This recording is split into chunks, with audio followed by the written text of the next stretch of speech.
오늘 우리가 함께 나눌 하나님의 말씀은 요한복음 1장 9절에서 14절의 말씀입니다. 우리 함께 읽도록 하겠습니다. 참빛 곧 세상에 와서 각 사람에게 비추는 빛이 있었나니 그가 세상에 계셨으며 세상은 그로 말미암아 지은 바 되었으되 세상이 그를 알지 못하였고 자기 땅에 오매 자기 백성이 영접하지 아니하였으나 영접하는 자 곧 그 이름을 믿는 자들에게는 하나님의 자녀가 되는 권세를 주셨으니 이는 혈통으로나 육정으로나 사람의 뜻으로 나지 아니하고 오직 하나님께로부터 난 자들이니라. 말씀이 육신이 되어 우리 가운데 거하심에 우리가 그의 영광을 보니 아버지의 독생자의 영광이요 은혜와 진리가 충만하더라. 아멘. 오늘 우리에게 주실 말씀을 기대하면서 잠시 기도합니다. 사랑과 은혜가 충만하신 아버지 하나님, 이 시간 주님의 음성을 듣기를 원합니다. 부족한 사람의 말은 가려주시고 오직 하나님의 진리의 말씀만 선포될 수 있도록 인도하여 주시옵소서. 오늘 이 시간을 통해서 예수님을 영접하는 역사가 일어날 수 있도록 인도하여 주시옵소서. 예수님의 이름으로 기도드렸사옵나이다. 아멘. 여러분, 다시 한번 인사드립니다. 2022년도가 이제 시작이 되었습니다. 새해에는 하나님의 축복이 가득한 한 해가 되기를 주님의 이름으로 축복합니다. 저는 여러분들과 이제 송구영신 예배를 동영상으로 함께 나누었는데요. 동영상을 통해서 2022년도 어떠한 목표를 향해서 갈 것인지 함께 말씀을 드렸습니다. 그런데 이제 모든 분들이 그 동영상을 보신 것이 아니기 때문에 서론 부분만 다시 한번 말씀을 드리고자 합니다. 여러분, 우리 열린교회는 표가 있습니다. 여러분들 다 이제는 기억하시죠? 함께 한번 읽어볼까요? 예, 하나님의 뜻에 순종하는 순례자 공동체입니다.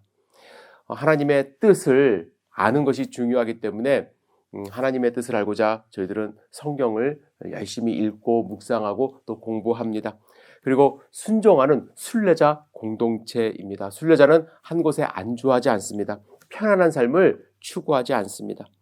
하나님이 부르시는 그날까지 끊임없이 전진하는 삶을 삽니다. 그래서 우리는 매해 성경에 나오는 한 지명을 선택해서 그곳을 향해서 하나님이 주시는 음성을 들으며 함께 끝까지 전진하는 그러한 순례자의 모습을 하는데, 작년에는 저희들이 베델 2021이라는 표를 가지고 베델을 향해서 갔습니다.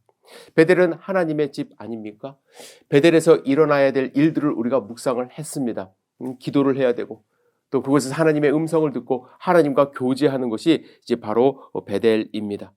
지난 2년 동안 그런데 안타깝게 우리가 코로나 때문에 교회에서 모이는 숫자보다는 각 가정에서 어떻게 하면 우리가 있는 곳이, 우리가 거처하는 곳이, 우리가 가는 곳이 하나님의 집이 될 것인가에 대해서 훈련을 많이 했습니다.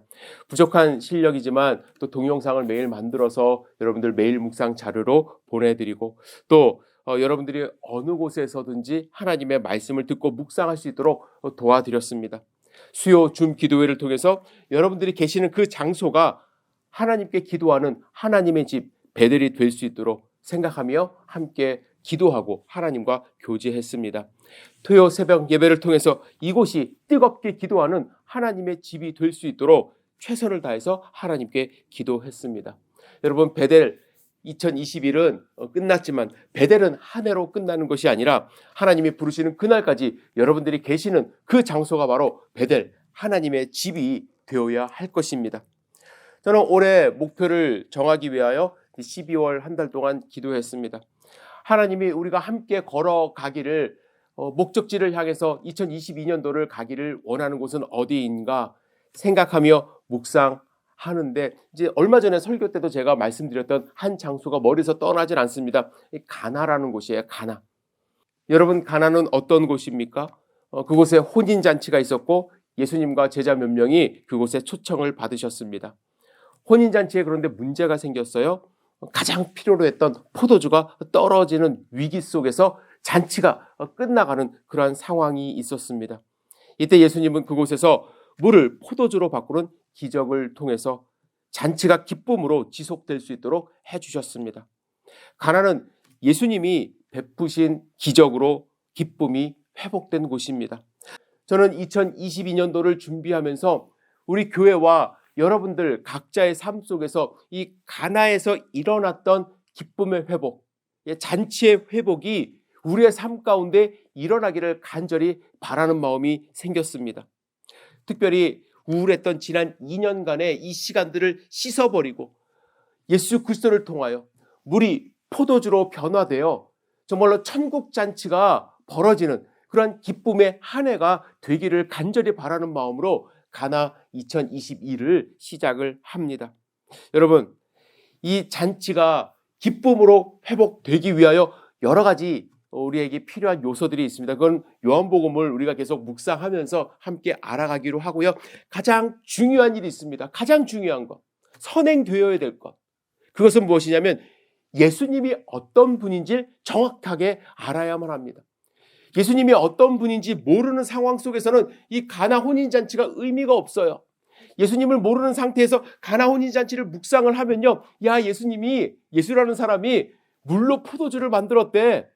우리에게 포도주를 허락한 거 아니야? 야, 우리는 먹고 마실 수 있다. 여기서 끝나요. 그런데 정확하게 예수님이 어떤 분인지 알 때에 이 잔치가 의미가 있고 영원한 기쁨, 우리의 영혼이 변화되는 그러한 기쁨을 누릴 수가 있는 것입니다. 저는 송구영 신예배 설교를 통해서 짧게 예수님이 빛이다, 우리의 생명이다 라는 것에 대해서 강조를 했습니다. 오늘 제가 여러분들과 나누고 싶은 말씀은 예수님이 말씀이다 라는 것에 대해서 함께 묵상해 보기를 원합니다.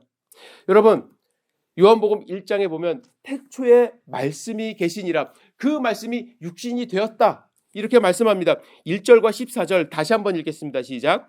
태초에 말씀이 계시니라, 이 말씀이 하나님과 함께 계셨으니 이 말씀은 곧 하나님이시니라.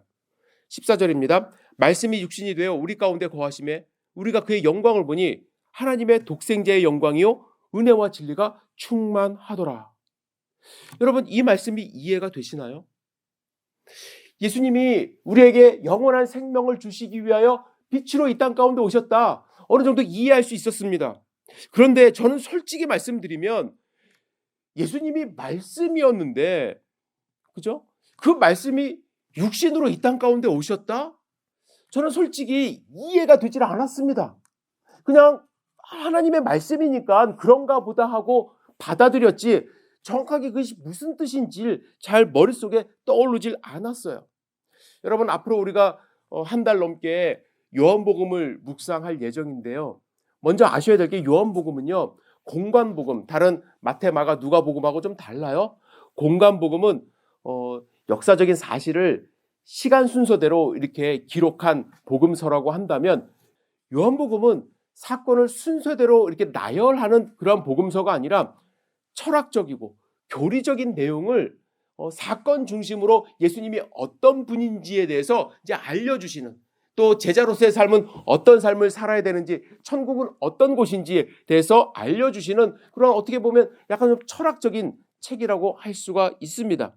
그래서 이 말씀, 요한복음에 나오는 말씀을 이 문자적으로만 해석하려고 하거나 혹은 그 배경을 모르고 해석을 하면은 잘못된 해석을 하게 되는데, 저는 잘 몰랐을 때, 어렸을 때는 하나님이 마치 천지를 창조하시듯 그 입에서 나오는 어떠한 말들이 말씀이 되었고, 또 그것이, 그 말씀이 나중에 하나님의 아들이 되고, 또 때가 되었을 때 그 말씀이 육신을 입어서 이 땅 가운데 오셨다, 뭐 그렇게 생각을 했어요. 마치 어떻게 한 거냐면 하나님이 만드신 변신 로봇이라고 생각을 했던 거예요. 때에 따라서 말씀으로 존재했다가 육신을 입어서 이 땅 가운데 오신, 그죠? 그렇게 되면은 어떠한 문제가 생기냐면 예수님이 하나님의 창조물, 피조물로 이제 생각이 되면서 하부 구조쯤으로 이제 이해가 되는 것입니다. 또 어떤 사람은 이 말씀을 어떻게 이해를 하냐면 우리가 가진 이 성경책이 그 말씀이라고 생각을 하는 거예요. 그래서 이 성경책이 바로 예수님이다, 이 성경책이 하나님이다, 이렇게 주장을 합니다. 그러면 어떤 문제가 생기는 줄 아십니까? 하나님의 말씀이긴 한데 이것이 신적인 그 능력을 갖기 시작하면서 하나님의 말씀을 읽고 해석하는 목회자가 상당히 신적 권위를 갖게 되는 거예요. 그래서 이단에서 이렇게 주장을 많이 합니다. 우리가 이렇게 잘못된 해석을 하지 않기 위해서는 왜 예수님을 태초의 말씀이라고 요한이 이야기를 했을까? 이 말씀이 주는 의미는 무엇일까? 우리가 조금 더 알아야만 합니다. 먼저 여기에는요, 사회 문화적인 이유가 있습니다. 여러분들이 아시다시피 예수님은 유대인으로 태어나셨고 유대인으로 성장을 하셨습니다. 예수님의 삶을 보면은 팔레스타인 지역을 거의 벗어난 적이 없습니다. 이렇게 유대인으로 태어나 또 유대인으로 자라셨을 뿐만 아니라 만나는 사람들, 사역하셨던 대상들이 거의 다 유대인들이었습니다. 물론 사마리아인도 있었고 이방 여인들도 있었고 다양한 사람들을 배척하지 않으셨지만 이제 만나는 사람들이 대부분 유대인들이었습니다. 따라서 예수님이 하신 말씀, 또 예수님의 사역은 유대인들이 대부분 쉽게 이해할 수 있는 내용들이었던 것이죠. 하지만 예수님이 부활 승천하신 후 이제 30년 정도가 지났을 때 기독교가 유대 지역을 넘어서 소아시아, 그리스, 로마에까지 전파되었고 교회가 세워졌습니다. 어떤 학자에 따르면 주후 60년경에는 이미 10만 명 이상의 헬라인들이 기독교로 개종했을 것이라고 이제 추측을 합니다. 이들 중에는 예수님이 어떤 분인지 이성적으로 배우고 또 교리 공부를 통해서 성경 공부를 통해서 예수님을 깨달은 다음에 이제 개종한 경우도 있겠지만 대부분의 사람들은 성령의 능력으로 예수님을 체험하고 영접하고 교인이 되었습니다. 그런데 교회에 와서 예수님을 배우기 시작하는데 문제가 발생하는 거예요. 예수님을 성령의 충만함으로 경험을 통해서 예수님을 영접하고 들어왔지만 교리 공부를 하고 예수님을 알아가면 알아갈수록 그들 개념 속에 예수님이 들어오질 않는 거예요. 예를 들면 헬라인들에게는 메시아, 구세주, 이 메시아 구세주는 구약에서부터 유대인들이 수백 년 동안 기다려왔고 하나님의 말씀으로 받았던 그 개념인데 그 개념이 헬라인들에게 쉽게 다가가지 않는 것입니다.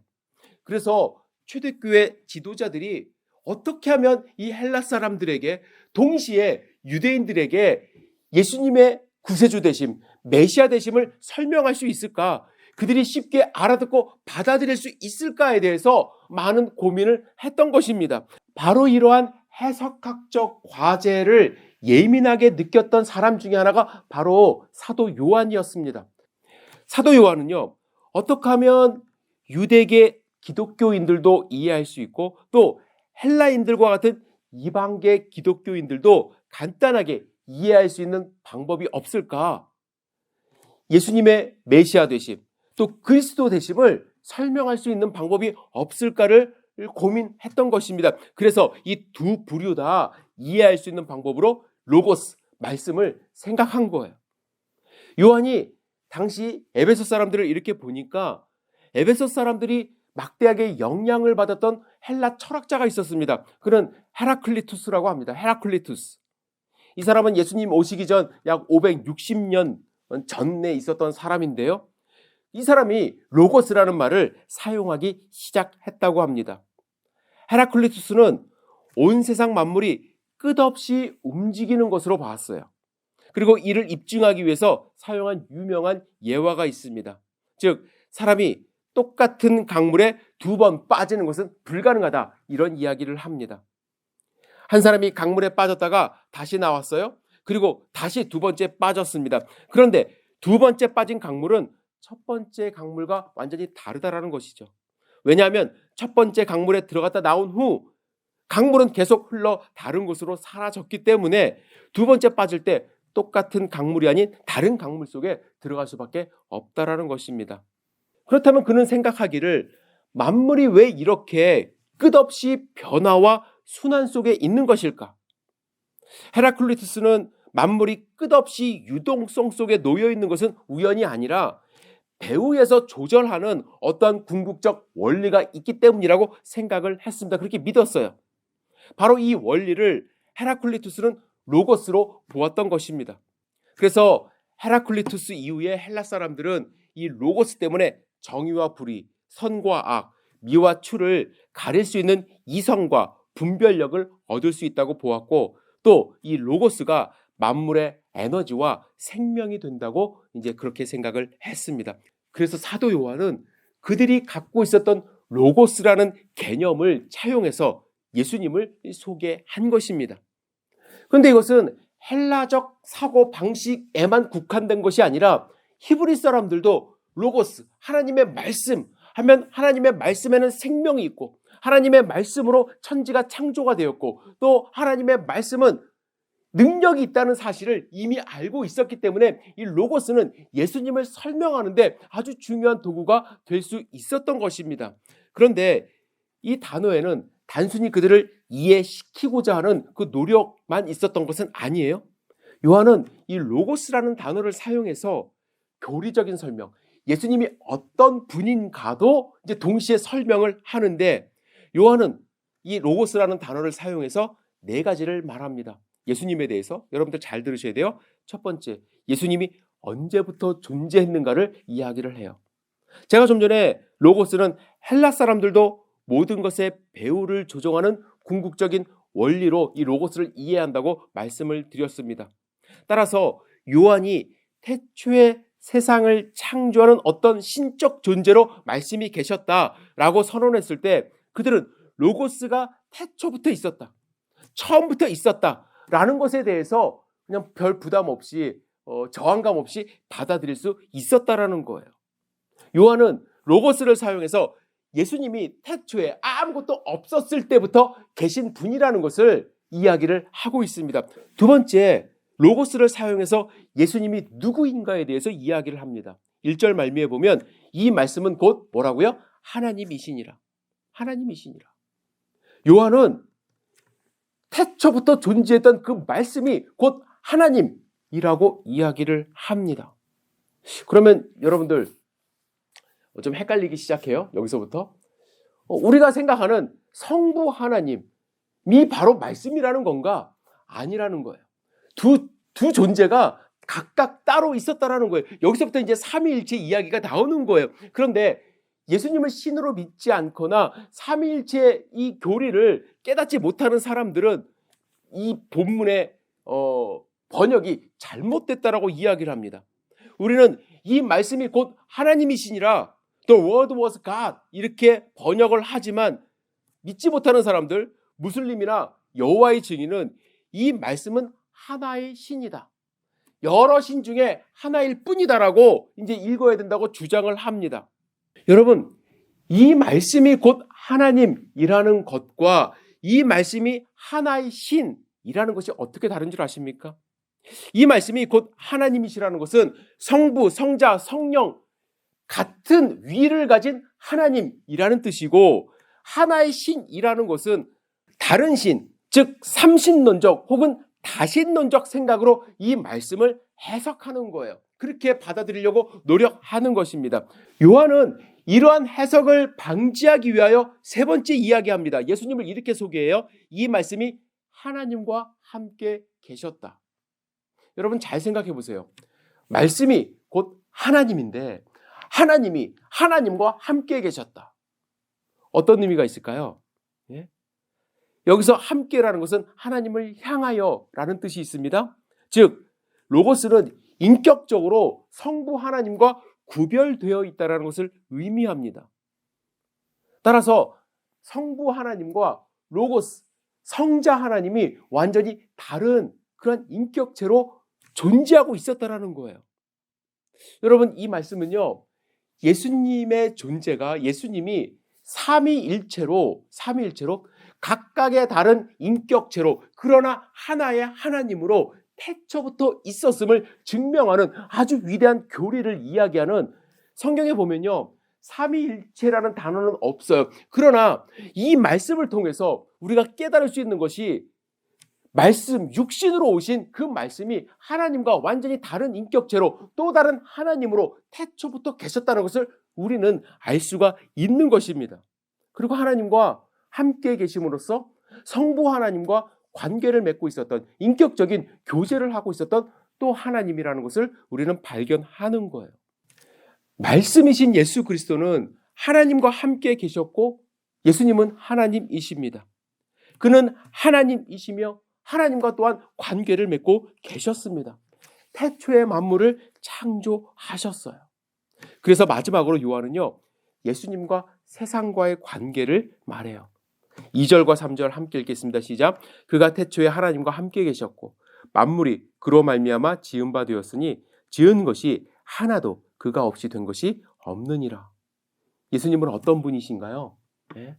우리를 지으신 창조주임을 지금 이야기를 하고 있습니다. 예수님이 육신이 되어서 우리 가운데 거하시고 우리를 가르치시고 우리를 치유하시고 우리를 꾸짖기도 하시고 우리를 보호하시고 우리를 사랑하시고 우리를 위하여 죽으신 그 말씀이라는 것을 지금 이야기를 하고 있습니다. 그리고 그 말씀이 우주를 창조하셨습니다. 여러분, 예수님은 하나님이세요. 예수님은 인간의 몸으로 또한 이 땅 가운데 오셨습니다. 그 하나님이 여러분과 저를 위하여 죽으셨습니다. 이 사실을 믿는 자들은 구원을 받습니다. 왜냐하면 영접하는 자, 곧 그 이름을 믿는 자들에게는 하나님의 자녀가 되는 권세를 주셨다고 말씀을 합니다. 우리는 하나님의 자녀가 되었습니다. 자녀된 자는 하나님이 그냥 죽게 내버려 두지 않습니다. 우리는 구원을 받았습니다. 그래서 구원받은 자는 우리의 삶 가운데 가나 혼인잔치의 회복의 기쁨을 누릴 수가 있는 것입니다. 꺼져가는 잔치, 끝날 수밖에 없는 이 잔치 가운데 예수 그리스도를 믿음으로써 말씀이 육신이 되어 우리 가운데 오신 그분을 받아들임으로써 그 말씀이 우리의 삶 가운데 살아 역사하심으로 말미암아 우리의 삶이 혼인잔치의 기쁨이 충만한 그러한 삶이 될 수 있는 것입니다. 여러분, 2022년도를 시작하면서 진지하게 여러분들께 묻고 싶습니다. 2021년도 마지막 설교 때도 여러분들께 물었어요. 여러분들 이 질문 여러분들 꼭 마음 가운데 하셨으면 좋겠습니다. 예수님을 영접하셨는지요? 예수님을 영접하는 자는 그 아들이 하나님의 아들이 되는 권세를 주셨는데 그 권세를 가지고 살아가시는지요? 저는 믿음에는 영접하는 것에는 몇 가지 유형이 있다고 생각을 합니다. 어떤 분들은 교회를 어릴 때부터 다니지만 믿는 척하면서 다녀요. 어떤 분들은 그냥 반쯤 믿어요. 반쯤 믿는다는 게 무슨 뜻인지 여러분들 아세요? 그냥 어떤 때는 하나님은 예수님을 진짜로 믿는 것처럼 행동을 하다가 좀 뭐랄까요? 힘들고 어려울 땐 예수님 믿어요. 그런데 내 자신이 좀 잘 되고 그러면은 그냥 내 마음대로 살아갈 때가 있어요. 왔다 갔다 하시는 분들 계세요. 그런데 어떤 분들은 믿어야 될 것 알면서도 거부하는 분들이 계시고요. 또 어떤 분들은 100% 믿습니다. 여러분, 이 100% 믿는 분 어떠한 삶을 살까요? 전폭적으로 내 자신을 하나님께 맡겨요. 예수님께 던져버려요. 우리 교회 아기들이 있지 않습니까? 아기들 너무나도 우리 아이들 보면 예뻐요. 그런데 아이들이 언제 가장 예쁜 줄 아십니까? 부모님들이 아기 보고 이제 와서 안기라고 이렇게 손을 벌릴 때가 있어요. 그러면 어떤 때는 이 아기들이 자기 딸은 전력 질주로 해서 부모님께 가서 와락 안기는 경우가 있습니다. 왜 그렇게 막 힘껏 달려가서 부모님께 안길까요? 또 어떤 아기들은요, 높은 데 이렇게 올려놓고 아빠한테 와봐 그렇게 뛰어내리는 아기들도 있어요. 왜 그럴까요, 아기들이? 예. 그 아기들 눈에는 부모님이 100%예요. 부모님이 자기를 붙잡아 줄 것, 안아줄 것 분명히 알기 때문에 그렇죠. 그런데 참 애석하게도 아이들이 성장하고 또 자라면서 이제 부모님을 이제 100% 믿지 못하는 때가 와요. 뭐 부모님을 의심한다는 의미가 아니라 부모님이 나를 이렇게 딱 안아주실 때 막 내가 전력 질주해서 딱 안기면은 부모님이 힘이 없어서 뒤로 넘어질 수도 있고 또 뭐랄까요? 내가 이렇게 뛰어내리고 그러면은 부모님이 나를 못 받아줄 것 같고 하니까 초등학생이 되고 중학생이 되고 하면서는 그러한 모습 잘 보이질 않습니다. 뭐 부모님을 못 믿는다는 의미가 아니라 부모님의 체력을 의심하기 시작한다는 것이죠. 하나님을 믿는다는 것 그런 것 같아요. 하나님을 믿는다는 것. 나의 모든 것을 전폭적으로 하나님께 맡기고 하나님께 달려들어서 정말로 하나님이 나의 삶을 좀 변화시켜 주시기를 간절히 원하는 그러한 삶. 변화시켜 주시면 좋고, 잔치를 이어주시면 좋고, 아니면 말고, 이런 게 아니라, 그죠? 정말로 나의 삶에 하나님이 주시는 기쁨이 충만하기를 간절히 바라며 하나님께 전폭적으로 기도할 수 있는 것, 그것이 바로 예수님을 영접한 사람이에요. 예수님을 의지하는 삶이에요. 하나님의 자녀가 된 그러한 삶입니다. 여러분들 100% 하나님을 좀 의지하시는 한 해가 되었으면 좋겠어요. 그 말씀이 살아 움직여서 내 삶을 변화시켜 주는 2022년도가 되기를 주님의 이름으로 축복합니다. 제가 송구 영신 예배 때 마지막 예화로 Don't Look Up이라는 영화를 소개했습니다. 제 한국에 계시는 아시는 집사님 페이스북 친구인데 그분이 페이스북에 영화에 대한 글을 올려서 관심을 가졌습니다. 그분이 처음에 글을 이렇게 시작을 했어요. 영화를 보는 내내 속이 거북하고 뒤집히는 기분이었다. 저는 영화가 좀 저질적으로 만들고 좀 잘못 만들어서 그런 줄 알았습니다. 그런데 마지막 부분에 이렇게 글을 맺습니다. 꼭 추천하고 싶은 영화다. 이것을 보면 자신의 뱃속에 있는 정치, 종교, 사회, 문화에 대한 내용물을 욕으로 쏟아내게 될 것이다. 그리고 결국에 다시는 보고 싶지 않은 그 혹은 그녀를 보게 된다. 그래서 이 영화에 대한 내용을 제가 좀 찾아봤습니다. 이 영화는 정치 또 사회를 약간 좀 비꼰 블랙 코미디 영화인데요. 한 박사과정의 학생, 천문을 연구하는 박사과정의 학생이 혜성을 발견합니다. 그의 계산에 따르면 또 천문학자들의 계산에 의하면 6개월 후에 지구와 충돌한다는 거예요. 지름이 약 5에서 10km 정도로 추정이 되는 이 혜성이 그 속도로 지구와 충돌하면 지구는 멸망할 수밖에 없다고 합니다. 그래서 열심히 세상에 알리려고 노력을 해요. 그런데 이 엄청난 사실을, 진실을 가리려고 하는 사람들이 있다는 거예요. 오히려 정치적으로 이용하려고 하는 사람들이 있습니다. 혜성이 다가오는 그 진실을 가리고 자기들의 이권을 위해서 이제 이용을 하려고 하는 사람들이 있어요.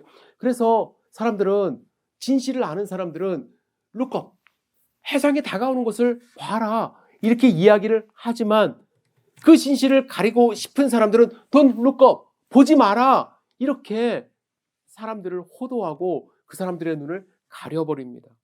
그러한 내용을 영화에 담고 있습니다. 이 영화는 물론 진실은 아니죠. 가상으로 만들어낸 이야기입니다. 영화는 혜성 충돌에 대한 진실을 외면하고 싶은, 외면해야만 하는 사람들의 모습을 그렸지만 우리는 혜성 충돌보다 더 심각한 예수님의 재림, 인류의 종말에 대한 진실을 외면하는 세상을 보고 있습니다. 여러분, 예수님은 다시 오세요. 혜성 충돌을 막을 길 영화에서는 없어요. 다 실패합니다.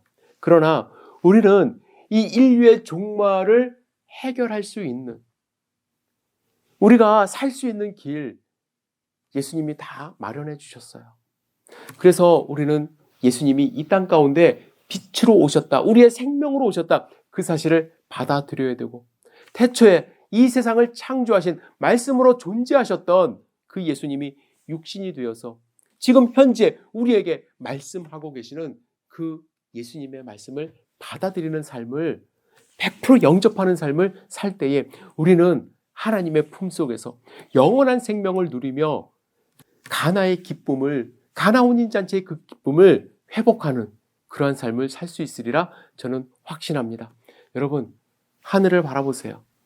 예수님이 우리에게 빛으로 오셨고 예수님이 그 말씀이 육신이 되어서 우리에게 오셨습니다. 그 소망을 가지시고 2022년도 승리하는 귀한 한 해 되시기를 주님의 이름으로 축복합니다. 기도하겠습니다. 전능하신 주님, 우리 가운데 참 소망을 주시기 위하여 빛으로 오셨고 또 말씀 되신 예수님을 찬양합니다. 주님, 우리 예수님을 받아들일 수 있도록 인도하여 주시고 또 이 험한 세상 가운데 가나 혼인잔치의 기쁨을 회복하는 한 해가 될 수 있도록 인도하여 주시옵소서. 주님, 간절히 기도합니다. 우리의 인도자 되어 주시고 우리의 주인 되어 주시고 우리가 100% 주님을 의지할 수 있도록 인도하여 주시옵소서. 이 모든 말씀을 우리를 죄에서 구원하여 주신 예수님의 이름으로 기도드렸사옵나이다. 아멘.